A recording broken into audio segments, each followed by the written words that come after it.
মালদা কলেজের এনএসএস-এর উদ্যোগে এবং ইংরেজবাজার পুরসভার সহযোগিতায় মালদা শহরের সব মনীষীদের মূর্তি সাফাই অভিযানে নামা হলো।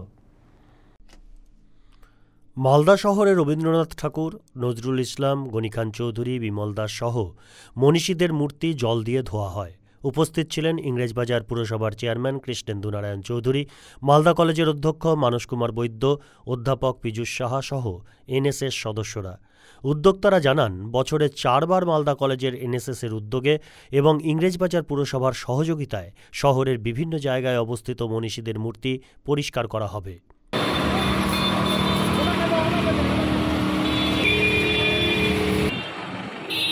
এই শহর পরিষ্কার করার দায়িত্ব সকলের।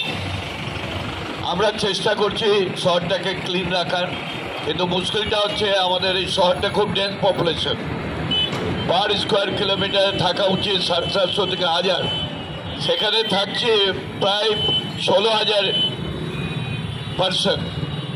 তার মধ্যে আবার মাঠ আছে অনেক, যেরকম মালদা কলেজ আছে, মেডিকেল কলেজ আছে, রেলে আছে, ডিএসএ আছে, আদার্স আছে, কিছু পুকুর আছে, কিছু বিল আছে।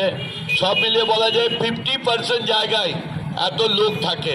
3.5 লক্ষ লোক এখানে থাকে, আর 2 লক্ষ লোক আমাদের মালদা শহরে প্রতিদিন আসে বিভিন্ন কাজে, রেলে হোক, বাসে হোক, অন্য চিকিৎসায় হোক, এডুকেশনে হোক, অ্যাডমিনিস্ট্রেটিভ প্রবলেমে হোক, আসে। তাদেরকেও পরিষেবা দিতে হয়। ফলে এই শহরটা ক্রমশ আমাদের গ্রিপের বাইরে যাচ্ছে। আমরা চেষ্টা করছি সবাইকে, এটা মালদা কলেজ আমাদের দিশা দেখালো। আমি আশা করবো এরপরে ওমেন্স কলেজের সঙ্গে কথা বলবো, স্কুলগুলোকে কথা বলবো, তারা আসবে। মিউনিসিপ্যালিটি ইজ নাথিং, কিন্তু মিউনিসিপ্যালিটিকে যারা ইলেক্ট করে তারাই হচ্ছে মেন আসল। তাদেরও দায়িত্ব নিয়ে আমরা কাজ করব। আমি আবার ধন্যবাদ জানাচ্ছি এই ধরনের কাজের জন্য। আর একটা কথা বলে রাখছি, আমাদেরকে যা যা অনুরোধ করবে, নির্দেশ দেবে, সেটা আমরা পালন করবো। আমরা চেয়ারম্যানের পরামর্শ। মালদা টুডে।